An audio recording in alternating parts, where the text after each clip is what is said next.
ओम अज्ञानतिमिरान्धस्य ज्ञानाञ्जनशलाकयः चक्षुरुन्मिलितं येन तस्मै श्रीगुरुवे नमः। हरे कृष्णा। आज गीता श्रृंखला के सत्र क्रमांक 138 में आप सभी भक्तों का हार्दिक स्वागत है। आज हम श्रीमद् भगवद गीता के 4था अध्याय जो कि है दिव्य ज्ञान, श्लोक क्रमांक 6 का अध्ययन करेंगे। श्लोक इस प्रकार है। अजोऽपि सन् वे आत्मा भूतानां ईश्वरोऽपि सन् प्रकृतिं स्वाम् अधिष्ठाय संभवाम्य आत्ममायया। अर्थात यद्यपि मैं अजन्मा तथा अविनाशी हूँ और यद्यपि मैं समस्त जीवों का स्वामी हूँ, तो भी प्रत्येक युग में मैं अपने आदि दिव्य रूप में प्रकट होता हूँ। भगवान यहाँ पर अपने जन्म की विलक्षणता के बारे में वर्णन कर रहे हैं कि मनुष्य का जन्म में और भगवान के प्रकट होने में क्या अंतर है। हम साधारण तरीके से किस प्रकार जन्म लेते हैं और भगवान प्रकट होते हैं तो कैसे लीलाएं करते हैं, इसके बारे में अर्जुन को भगवान है वो बता रहे हैं। यद्यपि वे भगवान सामान्य पुरुष की भांति प्रकट हो सकते हैं, किंतु उन्हें विगत अनेकानेक जन्मों की पूर्ण स्मृति बनी रहती है।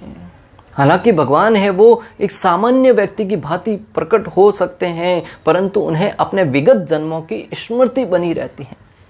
वो अपने हर एक युग में अवतरित होने की हर एक कार्य की बारे में जानते हुए प्रतीत होते हैं। सामान्य मनुष्यों को कुछ ही घंटे पूर्व की घटना स्मरण नहीं रहती, फिर भी लोग प्राय अपने को ईश्वर या कृष्ण घोषित करते हैं। जो सामान्य मनुष्य है, सामान्य जीव है, उनको कुछ घंटे पहले क्या घटना घटी थी उसके विषय में भी कोई स्मरण नहीं रहता, फिर भी वो अपने को भगवान या ईश्वर मानते हैं। भक्तों, तथाकथित लोग हैं वो कुछ घंटे पहले क्या घटना घटी थी उसके बारे में भी उनको स्मरण नहीं रहता है, परंतु भोली भाली जनता को धोखा देने की प्रवृत्ति से अपने आप को भगवान बनाए बैठे रहते हैं। भक्तों, शरीर है वो उनका साथ नहीं दे रहा है, शरीर है वो चलते हैं तब लाठी की आवश्यकता पड़ती है, अनेक प्रकार की बीमारियों से ग्रसित है, अनेक प्रकार के दुखों से संतप्त हैं, समय का प्रभाव पड़ रहा है, कुछ समय पहले क्या घटना घटी थी कोई स्मरण नहीं है, फिर भी तथाकथित लोग अपने को भगवान की उपाधि लेके बैठे रहते हैं। परंतु भक्तों, विडंबना की बात तो यह है कि वो तो अपने को भगवान बनाए बैठे हैं, लोग हैं वो भी उनको भगवान मानने को तैयार बैठे हैं। कुछ सिद्धि प्राप्त करके, कुछ शक्ति से, कुछ तंत्र मंत्र द्वारा कुछ कार्य कर लिया, लोग मोहित हो जाते हैं, बस तुम ही भगवान हो।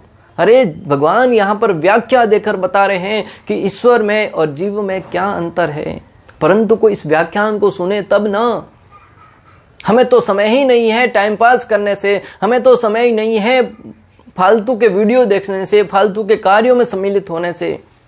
जब कोई इस भगवत गीता के ज्ञान को सुनेगा, समझेगा, पढ़ेगा, शास्त्रों के ज्ञान को अपने जीवन में उतारेगा, तब वो जीवन में ऐसे जो अपने आप को भगवान बनाने वाले साधु हैं ना, उनके सपेट में नहीं आएंगे। भक्तों, तो कहीं ना कहीं अगर वो अपने को भगवान बनाए बैठे हैं, अपने को भगवान घोषित कर रहे हैं और हम उनके संगुल में फंस रहे हैं, तो जितने गलती के जिम्मेदार वो हैं उतने ही जिम्मेदार हम सब भी हैं, क्योंकि हम शास्त्रों को नहीं पढ़ रहे, हम शास्त्रों का पठन करके ईश्वर और जीव में अंतर नहीं समझ रहे हैं।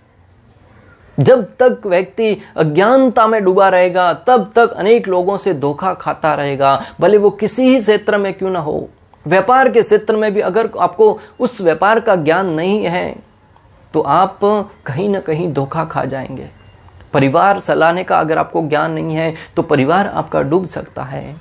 अगर आपको कोई गाड़ी चलाना चाह रहे हैं परंतु गाड़ी चलाने का ज्ञान नहीं है तो वो कहीं ना कहीं टक्कर मार देगी। हर एक क्षेत्र में भक्तों, कोई भी कार्य में निपुण होने के लिए ज्ञान की आवश्यकता पड़ती है। तो इस आध्यात्मिक क्षेत्र में भी अगर आपको प्रगति करना है, सर्वश्रेष्ठ स्थान तक पहुंचना है, स्वयं को इस जन्म मृत्यु के चक्र से मुक्ति प्रदान करनी है, तो हमें ज्ञान की आवश्यकता होगी। और वो ज्ञान क्या है? भगवत गीता का ज्ञान है, भागवतम का ज्ञान है, वेदों का ज्ञान है। उस ज्ञान के द्वारा व्यक्ति स्वयं को जब ओत प्रोत करेगा, स्वयं को नहा लेगा, उस अवस्था में वो कहीं से धोखा नहीं खाएगा। धोखा खाएगा भी तो भी संभल जाएगा, बहुत जल्दी संभल जाएगा। परंतु आज की तारीख में देखिए, अज्ञानता के कारण लोग धोखा खा जाते हैं। उस अवस्था में अपने आप को दोषी मानते हुए, उस बाबाओं को दोषी ठहराते हुए संपूर्ण जगत में जितने भी साधु हैं उनकी भर्त्सना करने लगते हैं। अरे किसी एक व्यक्ति ने चोरी करी है तो क्या पूरा गांव है वो चोर होगा क्या? किसी एक व्यक्ति ने तुम्हारे साथ धोखा करा है तो पूरा का पूरा उसका समाज है वो तो गलत नहीं हो सकता। उसी प्रकार अगर कोई बहरूपिया तुम्हें धोखा देता है तो संपूर्ण संत समाज को कोसने का तुम्हारा अधिकार नहीं है। तुम्हारी गलती को भांपते हुए स्वयं का पोषण करके दिव्यता के बारे में जानने का प्रयास कीजिए भक्तों। इस श्लोक में भगवान के 3 गुणों के बारे में वर्णन आया है। इस श्लोक में भगवान के 3 गुणों का वर्णन आया है। कौन कौन से हैं? भगवान अजन्मा है, अविनाशी है और समस्त जीवों के स्वामी है। भगवान है वो अजन्मा है। सर्वप्रथम उस गुण के बारे में पढ़ेंगे कि भगवान है वो अजन्मा है। एक तरीके से देखेंगे कि भगवान है वो भी जन्म लेते हैं, यहाँ पर प्रकट होते हुए प्रतीत हो सकते हैं। कृष्ण के रूप में अवतरित हुए, श्री रामचंद्र के रूप में अवतरित हुए, अनेक रूपों में अवतरित होकर लीलाएं करते हुए प्रतीत हुए, परंतु वो अजन्मा है। क्यों? क्योंकि श्री कृष्ण का शरीर और आत्मा में कोई अंतर नहीं है। हमारा श्रेष्ठ वो शरीर है वो 5 तत्वों से बना होता है, पृथ्वी, अग्नि, जल, वायु, आकाश, इनसे बना होता है, परंतु भगवान का शरीर है वो दिव्य होता है। तो भगवान है वो प्रकट होते हैं, हम हैं जन्म लेते हैं। भगवान का शरीर है वो सत्सित और आनंद से हमेशा ओतप्रोत रहता है। सत यानी कि शाश्वत, सित यानी ज्ञान, और आनंद यानी कि आनंदमय अवस्था में रहता है। इसलिए भगवान है वो कभी इस भव बंधन में कभी नहीं बंधते। एक दृष्टि से देखा जाए तो हम भी भगवान की भांति अजन्मा है, परंतु जब उसको आत्मा की दृष्टि से देखें तब हमारा आत्मा है वो कभी जन्म नहीं लेता।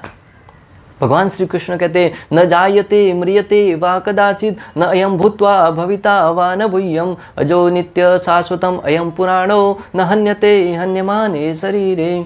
इस आत्मा की न तो किसी प्रकार से कोई क्षति पहुंचा सकता है, न उसको कोई कष्ट पहुंचा सकता है, और न ही उसको किसी प्रकार की हानि हो सकती है, क्योंकि ये आत्मा है वो नित्य और सनातन है, भगवान का अंश है। नैनम सिंदन्ति सहस्राणि नैनम दहति पावक, न च एव न क्लेदन्त्यापो न शोषयति मारुतः। यह आत्मा न तो कभी किसी शास्त्र द्वारा खंड खंड किया जा सकता है, न अग्नि द्वारा जलाया जा सकता है, न जल द्वारा भिगोया जा सकता है, और न ही वायु द्वारा सुखाया जा सकता है। श्लोक क्रमांक 24 में भगवान कहते हैं 2.24 में, यह आत्मा अखंडित तथा अघुलनशील है, इसे न तो जलाया जा सकता है न ही सुखाया जा सकता है। यह शाश्वत, सर्वव्यापी, अविकारी, स्थिर तथा सदैव एक सा रहने वाला है। आत्मा के अनेक गुणों की महिमाओं के बारे में बताया कि आत्मा है वो भी मारा नहीं जा सकता। उस अवस्था में आत्मा है वो भी अजन्मा हुआ। जब तक व्यक्ति इस शरीर को ही मैं नहीं मानता तब तक वह भी अजन्मा है। जो व्यक्ति आत्मा अपनी पहचान है वो आत्मा के साथ करता है, स्वयं को आत्मा मानते हुए परमात्मा की सेवा में लगाता है, वह व्यक्ति भी अजन्मा है, भगवान के नित्य धाम में जाएगा। भगवान इस जगत में प्रकट होकर भी समस्त प्रकार के बंधनों से मुक्त रहते हैं। भगवान इस जगत में प्रकट होकर भी समस्त प्रकार के बंधनों से मुक्त रहते हैं। कैसे? जगत में अवतरित हुए हैं तो उनको भी उनके बंधन में तो रहना पड़ेगा ना, नहीं रहना पड़ेगा। सामान्य व्यक्ति सोच सकता है कि रहना पड़ेगा, हम बंधन में है तो भगवान भी बंधन में है। भक्तों, संत गण है वो दृष्टांत द्वारा समझाते हैं कि जिस प्रकार किसी देश का मुखिया, प्रधानमंत्री है, जेल में जाता है। जेल किस लिए बनाई जाती है? कोई व्यक्ति उदंडता करता है, कोई गलत कार्य करता है, लोगों को कष्ट देता है, मर्डर करता है, अनेक प्रकार के गलत कार्यों में लगा रहता है, उसको सुधारने के लिए, उसको सजा देने के लिए जेल में डाल दिया जाता है, 4 दीवारी की कोठरी में फेंक दिया जाता है। वहां पर जाकर अनेक प्रकार के, यहां तक कि कई लोगों को तो सूर्य देखने को भी नसीब नहीं होता है। जो हम यहाँ पर स्वतंत्रता से घूम सकते हैं, कहीं घूमने जाना है, बाहर चले गए, नीचे चले गए, बाहर मुंबई से बाहर चले गए, उस स्थान पर चले गए, कैदी व्यक्ति कहीं नहीं जा सकता। उनका पासपोर्ट जमा हो जाता है, और पहली बात तो जेल से बाहर निकलेगा तब न जाएगा आगे। तो कैदियों को कैद में रखा जाता है ताकि वो गलत कार्य आगे से और नहीं करे और उनका प्रशिक्षण हो सके। जेल का निर्माण किया गया कैदियों को सुधारने के लिए। वो कैदी है वो जेल में रह रहे हैं, परंतु एक दिन प्रधानमंत्री को इच्छा हुई कि जेल का निरीक्षण करके आते हैं। 26 जनवरी का समय है, 15 अगस्त का समय है, हो सकता है कोई विशेष अवसर हो, प्रधानमंत्री का जन्मदिन हो, जेल में जा रहे हैं। वहां पर रहने वाले जो पागल कैदी हैं वो सोच सकते हैं, जो अल्प ज्ञानी हैं, अल्प बुद्धि हैं, वो सोच सकते हैं कि ये व्यक्ति आ रहा है प्रधानमंत्री, इसने भी निश्चित कोई गलत कार्य किया होगा, इसलिए हमारी भांति जेल में आ रहा है। परंतु भक्तों, जो ज्ञानी हैं, जो समझदार हैं, वो अच्छे से समझ सकते हैं कि प्रधानमंत्री किसी गलत कार्य की सजा भुगतने के लिए जेल में नहीं जा रहे हैं। वो जा रहे हैं मात्र निरीक्षण करने के लिए, मात्र उनको कुछ सहायता प्रदान करने के लिए, मात्र उनके हो सकता है कि किसी कैदी की अच्छे आचरण को देखकर उनको जेल से रिहा करा दें। जेल में जाते हैं, वहां पर भ्रमण करते हैं, स्वेच्छा से गए थे, स्वेच्छा से वापस आ गए, स्वेच्छा से गए थे, स्वेच्छा से वापस आ गए। उसी प्रकार भक्तों, हम सब हैं वो उन कैदियों की भांति हैं। हमारी अनेक प्रकार की इच्छाओं के कारण, अनेक प्रकार की गलत कार्यों के कारण हम इस भौतिक जगत में धकेल दिए गए हैं। इस भव बंधन रूपी जेल में हमें डाल दिया गया है। और हमें जब तक इन कर्मों के बंधन से मुक्त नहीं होंगे, जब तक कैदी अपने दी गई सजा का भुगतान नहीं करता, दी गई सजा को पूरा नहीं करता है, तब तक वो वहां से रिहा नहीं हो सकता। उसी प्रकार हम भी इस जगत के जो बंधन हैं, उन बंधनों में रहकर हम अपने कर्मों को, कर्म फलों को पूरा भोग नहीं लेंगे, तब तक यहाँ से मुक्त नहीं हो सकते।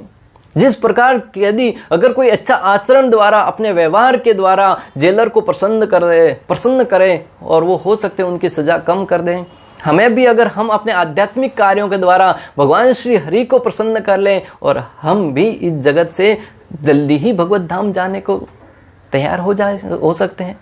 मैं आपको जो बताना चाह रहा था भक्तों, कि जिस प्रकार प्रधानमंत्री जेल में जाता है तो वो स्वेच्छा से जाता है, उसी प्रकार भगवान है वो परम प्रधानमंत्री है, संपूर्ण सृष्टि के प्रधानमंत्री है। वो इस जगत में आते हैं, स्वेच्छा से आते हैं, कुछ लीलाएं करने के लिए आते हैं, कुछ भक्तों को आनंद प्रदान करने के लिए आते हैं और अपनी लीलाओं के द्वारा लोगों का आनंदित रहने के लिए एक आदर्श प्रस्तुत करने के लिए आते हैं। स्वेच्छा से चले जाते हैं, उनमें वो किसी प्रकार के बंधन में नहीं बंधते।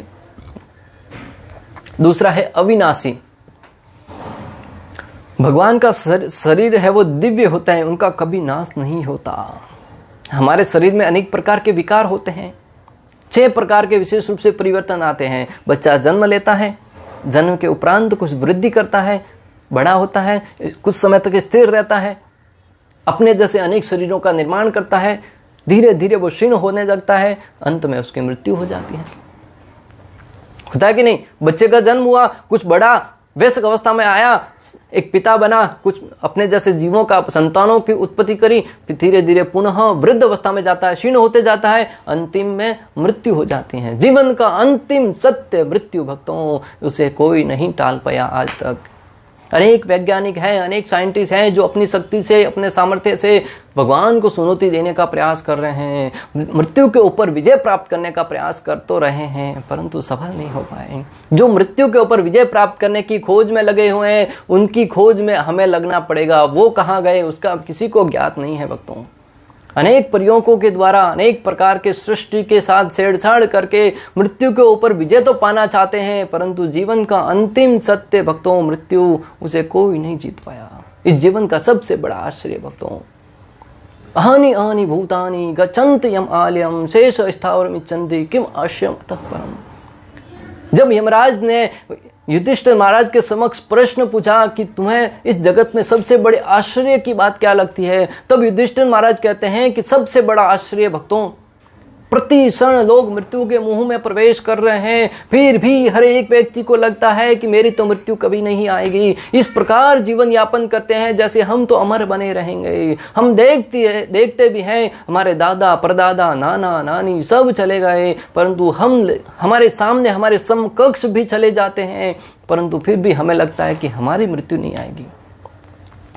ये सबसे बड़ी आश्चर्य की बात है भक्तों। तो हमें भले अमेरिका जाए, जापान जाए न जाए, उसके लिए हम हमेशा तैयारी करते बैठते हैं, परंतु जीवन का अंतिम सत्य मृत्यु, उसके लिए कोई तैयारी नहीं करता। जीवन में अगर आपको मृत्यु की तैयारी करके अगर कोई बैठा रहेगा तो जीवन में कभी दुखी नहीं रहेगा। जीवन का सत्य है मृत्यु, उसके लिए हर एक व्यक्ति को तैयारी करते रहना चाहिए। तो भगवान है वो दिव्य है, भगवान के शरीर का कभी नाश नहीं होता है।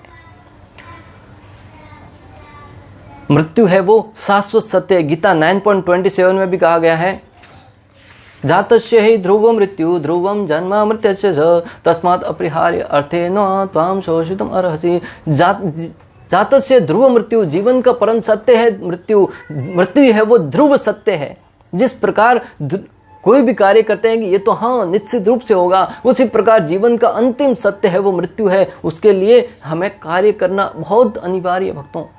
लोग अपनी शक्ति से, अपने सामर्थ्य से अनेक प्रकार के धोखा देकर भगवान से बचने का प्रयास करते हैं, परंतु यमराज की दृष्टि से कोई नहीं बच पाएगा भक्तों।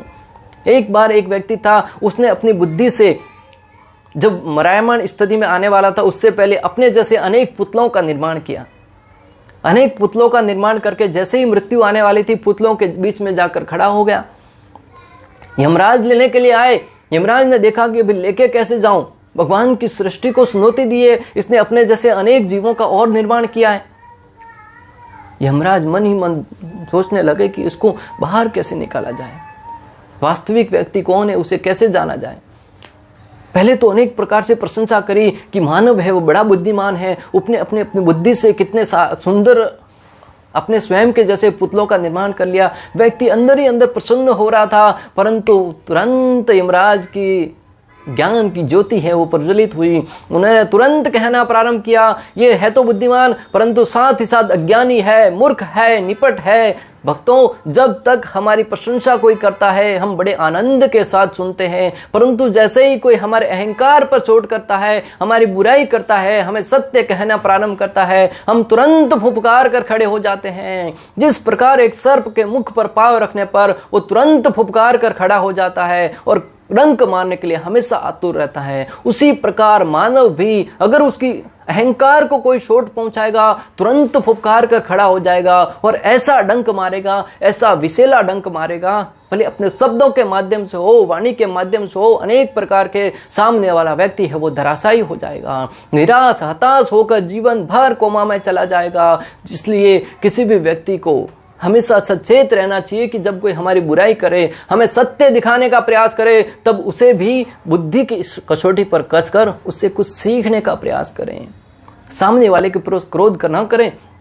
यमराज ने जैसे ही उस व्यक्ति की बुराई करना प्रारंभ किया, बोले अज्ञानी तुमने इसमें ये गलती कर दिया, ये गलती कर दिया। इतने देर से शांत बैठा था, बहुत प्रसन्नता के साथ सुन रहा था, तुरंत उसके अहंकार को चोट लगी, वो फुफकार कर बाहर आ गया और कहने लगा कि क्या गलती करी है मैंने, दिखाओ तो जरा। यमराज बोले यही तो गलती करी है, तुम उछलकर बाहर आ गया। उतावला बहुत है, धैर्य नहीं है। हमें धैर्य रखना चाहिए जीवन में। दुख आएंगे, संतप्त आएंगे, कष्ट आएंगे, कोई स्तुति करेगा, कोई बुराई करेगा, कोई हमारी प्रशंसा करेगा, हर ऐसा शांत भाव से सहन करना सीखिए। कभी सम स्थिति नहीं रहेगी, हमेशा स्थिति है वो परिवर्तित होती रहेगी। परंतु भगवान कहते हैं दुखे स्वन उद्विग्न मनः सुखेषु विगत स्पृह वितराग भय क्रोध स्थित धीर मुनि रुच्यते। जो दुख में सुख में संभाव रहता है वही धीर पुरुष है और वही तत्व से भगवान को जान पाएगा। थोड़े से संकट आते हैं, व्यक्ति है विचलित हो जाता है, थोड़ी सी आनंद का समय होता है, अपने आप को गर्वित समझता है, इस संपूर्ण सृष्टि का अपने आप को मालिक समझने बैठता है। उस अवस्था में व्यक्ति है वो दुखों के अथाह सागर में प्रवेश कर जाता है। तो यहाँ पे भगवान मनुष्य है वो, मनुष्य के जीवन में 6 प्रकार के परिवर्तन आते हैं। वो जन्म लेता है, बढ़ता है, स्थिर रहता है, सृष्टि का निर्माण करता है, फिर क्षीण होता जाता है और अंत में मृत्यु को प्राप्त होता है। परंतु भगवान के साथ ऐसा नहीं होता है। एक दृष्टि से कभी कभी ऐसा आपको लगेगा कि भगवान भी श्री कृष्ण के रूप में अवतरित होते हैं, शिशु रूप में अवतरित हुए, कुछ समय तक बड़े, अपने जैसे जीवों का निर्माण किया, परंतु उनकी शरीर क्षीण नहीं हुआ, उनको मृत्यु नहीं हुई। भक्तों, भगवान है वो हर एक अवस्था में पूर्ण रूप से नवयौवन रूप में रहे। ब्रह्मा जी ब्रह्म संहिता 5.33 में वर्णन करते हैं अद्वैतम अच्युतम अनादि अनंत रूपम आद्यम पुराण पुरुषम नवयौवनम सह वेदैषु दुर्लभम दुर्लभम आत्मभक्तो गोविंदम आदि पुरुषम तमहं भजामि।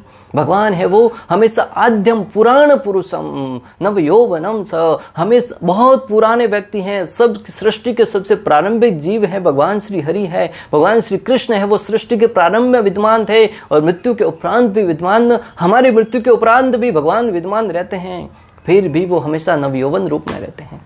श्री कृष्ण कुरुक्षेत्र के युद्ध स्थल में 89 साल के थे, परंतु वो 15 साल के नवयुवक की भांति प्रतीत हो रहे थे। कहीं आपने देखा कि भगवान लाठी लेकर चल रहे हैं, कहीं आपने देखा भगवान के सर के बाल उतर गए हैं, कहीं आपने देखा भगवान के मुख से झुर्रियां पड़ने लगी हैं, कहीं आपने देखा भगवान के दांत गिर गए हैं।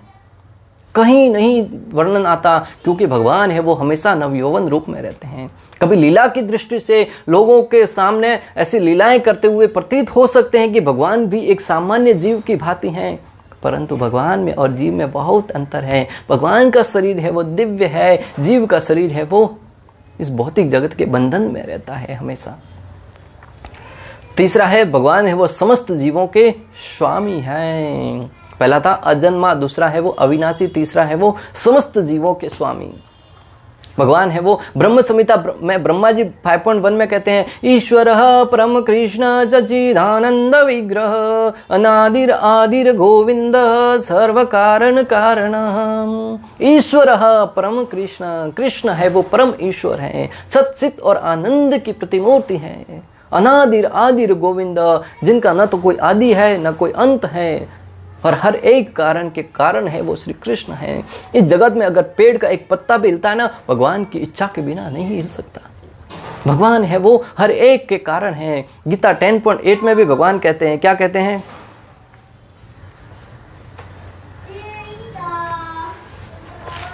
भगवान श्री कृष्ण कहते हैं, अहम सर्वस्य प्रभो मत्तः सर्वं प्रवर्तते इति मत्वा भजन्ते मां बुधा भाव समन्विता। मैं समस्त आध्यात्मिक तथा भौतिक जगतों का कारण मैं ही हूँ। प्रत्येक वस्तु मुझी से उद्भूत होती है। जो बुद्धिमान या बलिभांति जानते हैं वे मेरी प्रेमा भक्ति में लगे रहते हैं तथा हृदय से पूरी तरह मेरी पूजा करते हैं। भगवान कहते हैं कि इस भौतिक जगत का और आध्यात्मिक जगत का सबका स्वामी मैं ही हूँ। और जो व्यक्ति इस बात को जानकर मेरी सेवा में लग जाता है वह नित्य रूप से आनंद में अवस्था में रहता है। गीता 9.17 में भी भगवान श्री कृष्ण कहते हैं, क्या कहते हैं? पिताहमस्य जगतो माता धाता पितामहा वेदम पवित्रम ओमकार ऋक् यजुरेवश। पिताहमस्य जगतो माता धाता पितामहा, मैं इस ब्रह्मांड का पिता माता तथा आश्रय तथा पितामहा मैं ही हूँ। भगवान कहते हैं कि जगत का पिता माता और परम पिता मैं ही हूँ और कोई नहीं है। हमारे पिताजी है, माता है, उनके हम सेवा करते हैं, वो प्रसन्न हो जाते हैं। तो जो परम पिता राधा कृष्ण है, परम पिता परम माता, उनकी सेवा करने से जब वो प्रसन्न हो जाएंगे तब हम सृष्टि में जीव है वो आनंद में अवस्था में रहेंगे। इसलिए तो श्रील प्रभुपाद ने हमें जीव को श्री कृष्ण की सेवा में लगाया और आप और हम भी भगवान के इस आदेश को पालन करते हुए भगवान की सेवा में लगे हैं। 14.4 में भी भगवान श्री कृष्ण कहते हैं, क्या कहते हैं? सर्वयोनिषु कौन्तेय मूर्तय संभवन्ति यः तासां ब्रह्म मदयोनिर अहम बीज प्रदत्त पिता। भगवान कहते हैं कि हे कुंती पुत्र, तुम यह समझ लो कि समस्त प्रकार के जीव योनियां इस भौतिक प्रकृति में जन्म द्वारा संभव है और मैं उनका बीज प्रदत्त पिता हूँ। इस सृष्टि में हर एक प्रकार की योनि की संरचना करने के लिए बीज की आवश्यकता होती है। कोई पेड़ उगाना है बीज चाहिए, धान उगाना है बीज चाहिए, बच्चे की संतान की उत्पत्ति करवाना है बीज तो चाहिए होता है। माता पिता के संगम के द्वारा बच्चे का जन्म होता है, स्वेच्छा से नहीं हो सकता भक्तों। तो भगवान कह रहे हैं कि इस सृष्टि के निर्माण के पीछे जो बीज लगता है वो बीज प्रदान करने वाला परम पिता मैं श्री कृष्ण हूँ। भगवान ने इतना पूर्ण रूप से, इतना क्लियर भाषा में कहा है, फिर भी आप और हम नहीं समझ पाते हैं। तो हमारे जैसा अज्ञानी कोई नहीं है हो सकता। भगवान की शुद्ध वाणी को स्वीकार करते हुए जीवन में अंगीकार करके भगवान की सेवा में जो जीव लग गया वो तो परम प्रसन्नता को पार कर जाएगा, वो तो इस बहुबंधन को पार कर जाएगा। और जो चुनौती देकर भगवान के इस ज्ञान रूपी भगवत गीता को नहीं पढ़कर अज्ञानता में डूबा रहा, वो इसी जगत में जन्म मृत्यु के चक्र में घूमता रहेगा, दुख भोगता रहेगा, अनेक जन्मों में अधोगति को प्राप्त करता रहेगा। श्रीमद् भागवत में भगवान अपनी माता के समक्ष नारायण रूप में 4 भुजाओं तथा 6 ऐश्वर्यों से युक्त होकर प्रकट होते हैं। उनका आद्य शाश्वत रूप में प्रकट उनकी अहेतु की कृपा है जो जीवों को प्रदान की जाती है, जिससे वह भगवान के यथारूप में अपना ध्यान केंद्रित कर सके, न कि निर्विशेषवादियों द्वारा मनोधर्म या कल्पनाओं पर आधारित रूप में। भगवान है वो इस धरा में अवतरित होते हैं अपनी माता के समक्ष नारायण के रूप में, ये दर्शाने के लिए कि वो शाश्वत उनका शरीर है, वो निराकारवादी नहीं है, वो उनका कोई आकार नहीं। ऐसा जो कहते हैं उनके मुख पर तमाशा मारने जैसा है कि भगवान प्रकट होते हैं लीलाएं करने के लिए, क्योंकि उनके भक्त है वो उनकी लीलाओं को सुनकर आनंदित हो सकें। भगवान निरंतर वही परम सत्य रूप में और उनके स्वरूप तथा आत्मा में, उनके तथा गुण तथा शरीर में कोई अंतर नहीं होता। भगवान है वो निरंतर हमेशा एक ही शाश्वत सत्य के रूप में रहते हैं। उनके शरीर में, उनके गुणों में, उनके आत्मा में कोई अंतर नहीं होता। इस प्रकार श्लोक क्रमांक 6 का भक्ति वेदांत तात्पर्य पूर्ण हुआ।